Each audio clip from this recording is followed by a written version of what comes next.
Hallo und herzlich willkommen zu einem neuen Video hier aus der Aquarellwerkstatt. Ich bin Barbara Hirsekorn und das ist mein YouTube-Kanal rund ums Thema Aquarell. Neulich war ich für ein paar Tage an der Ostsee in Ahrenshoop. Der Strand in Ahrenshoop ist ganz wunderbar und vom sonnigen Strandwetter habe ich euch das heutige Motiv mitgebracht.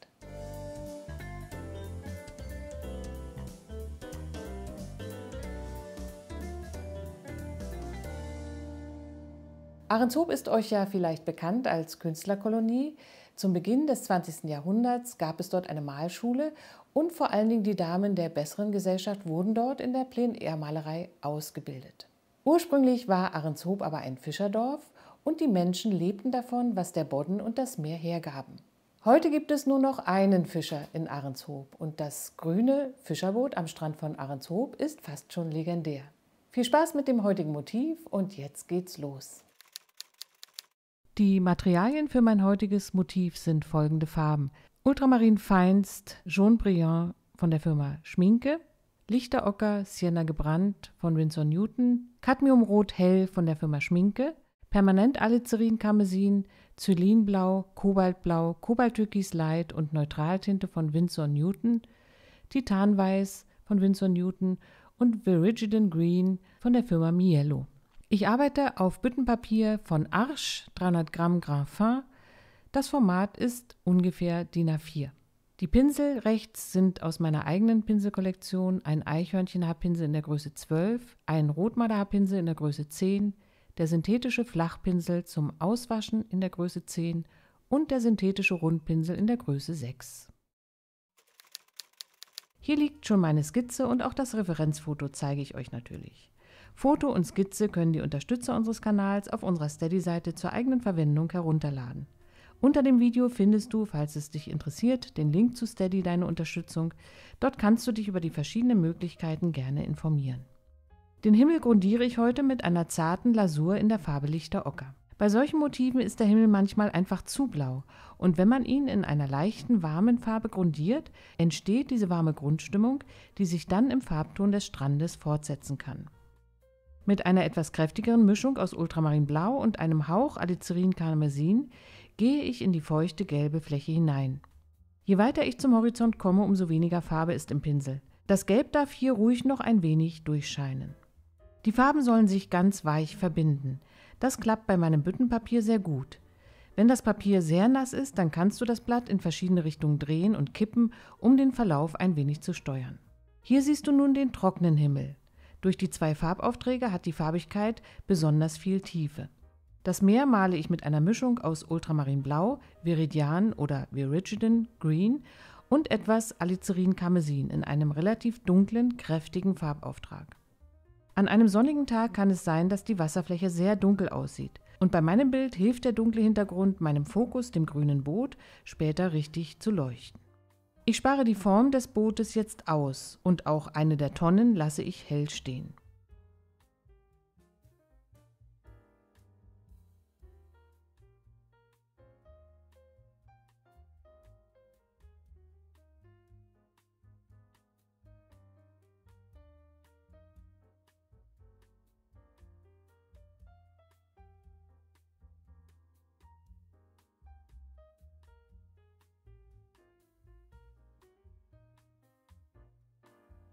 Mit einer wässrigeren Version der verwendeten Blaumischung deute ich einen kleinen Spülsaum unter der Strandwelle an. Dann füge ich nass in nass etwas Sienna gebrannt für den feuchten Sandübergang an.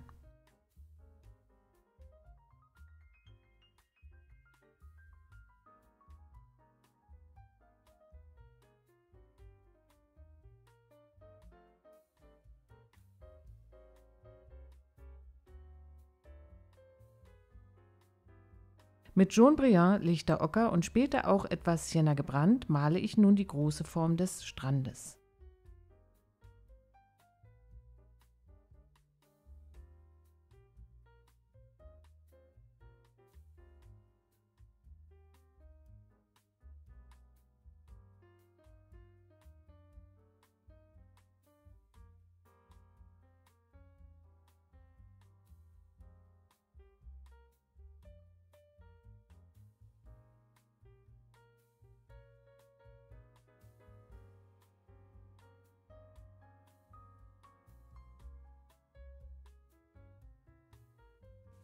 Im Vordergrund ändert sich meine Pinselarbeit.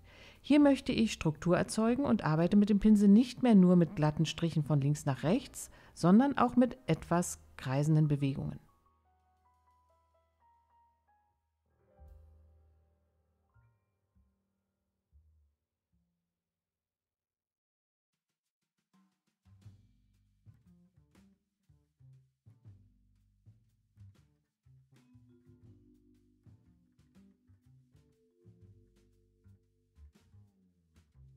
Mit dem synthetischen kleinen Rundpinsel spritze ich einige Wassertropfen in die feuchte Fläche hinein.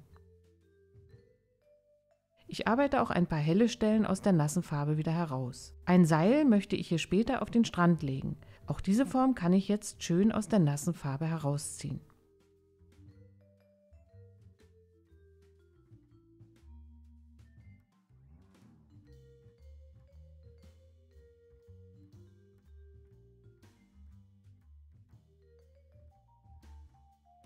Mit einer Schattenmischung aus Ultramarinblau und Alizarin-Karmesin deute ich ein paar Spuren im Sand an.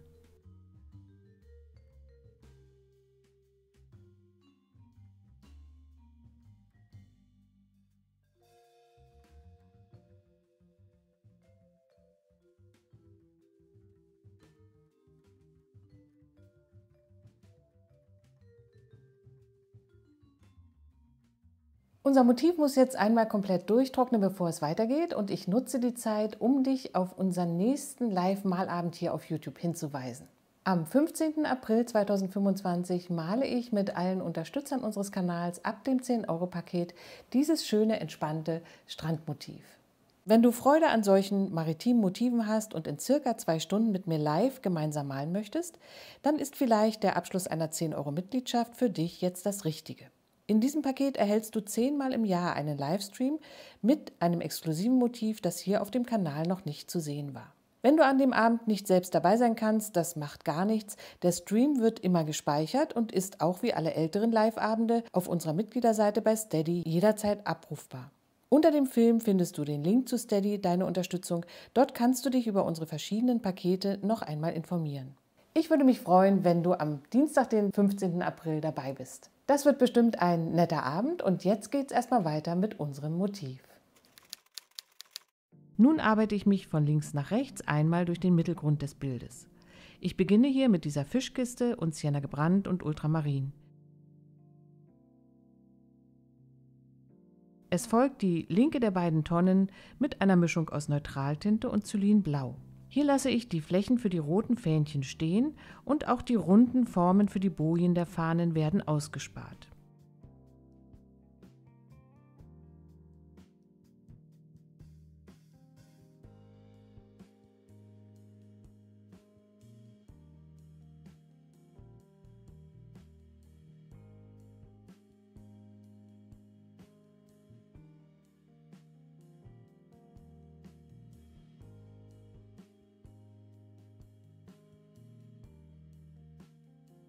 Die zweite Tonne variiere ich etwas mehr in der Farbigkeit. Ich verwende hier Zylinblau für den sonnenbeschienenen Bereich und Neutraltinte für die schattige Seite.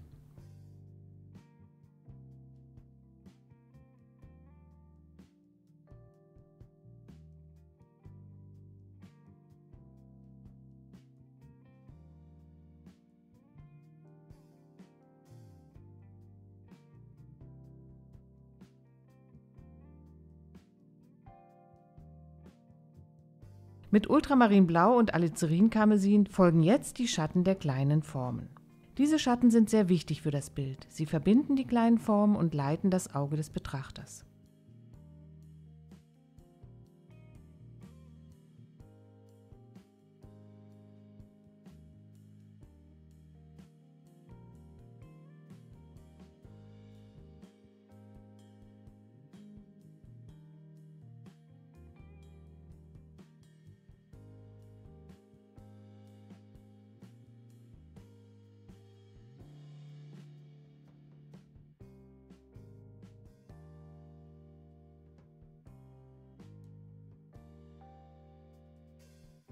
Für das Boot mische ich mir nun etwas Gelb mit Veridiangrün und arbeite dann auch mit Lichter-Ocker und Kobalttürkis Light, um das Grün wirklich sehr variabel zu halten.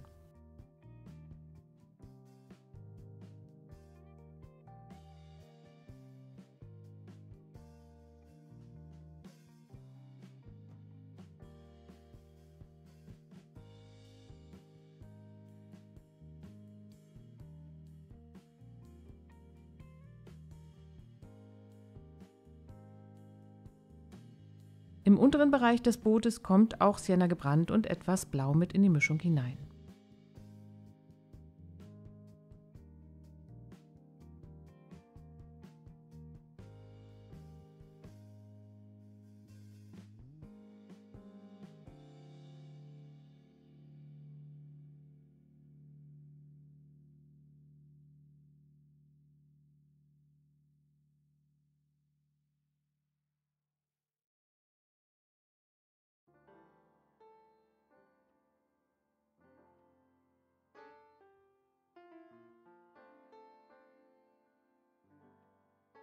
Nun male ich die inneren Schatten im Boot mit Ultramarinblau und Alizarin Karmesin.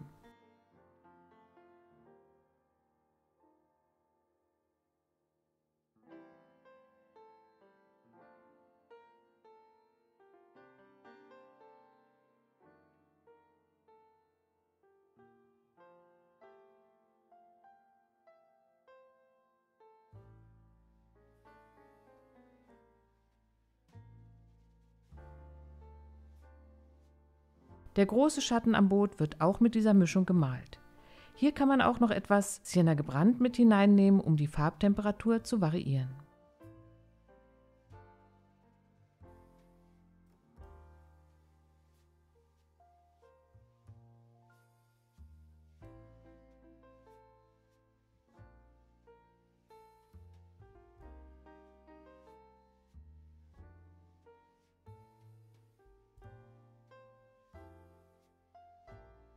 Die gesamte rechte Hälfte des Bootes wird nun auch mit der Schattenmischung überzogen. Einen kleinen Schatten gibt es auf der linken sonnigen Seite unter dem Rand. Ein paar Details im Bootsinneren und der Schlagschatten direkt unter dem Boot vervollständigen diesen Bereich.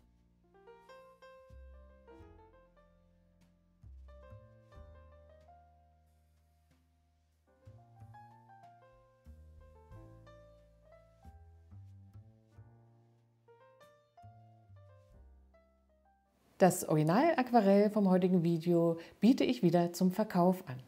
Es gibt auf eBay eine Versteigerung, die läuft vom 12. bis zum 15. April und wenn du Lust hast, kannst du dort gerne mitmachen. Den Link zum Steigern via eBay findest du unter dem Video. Der Höchstbietende erhält das Aquarell per Post zugesendet. Viel Spaß und Glück beim Steigern. Mit dem synthetischen Flachpinsel werden nun einige helle Stellen herausgeholt. Der Pinsel wird dabei leicht angefeuchtet und dann sehr steil aufs Papier gesetzt. So kann ich ganz zarte Linien wieder herausarbeiten.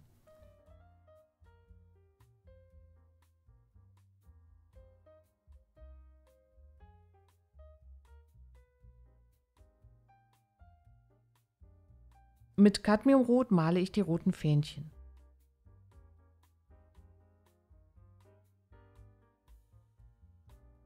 Im oberen Bereich und auch an den schattigen Stellen wird das Rot mit Alizarin Karmesin abgedunkelt.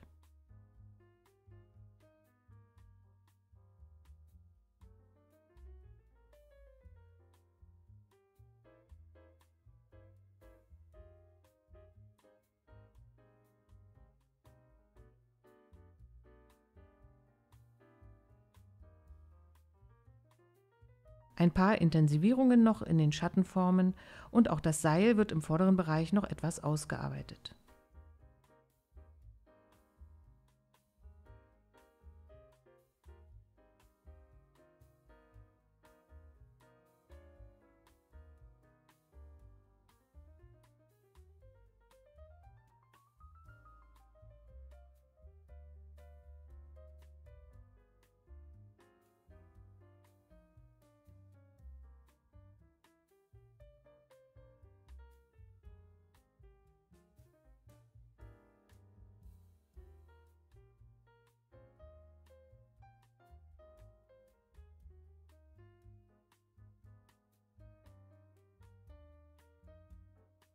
Die Beschriftung auf dem Boot deute ich ganz minimalistisch an.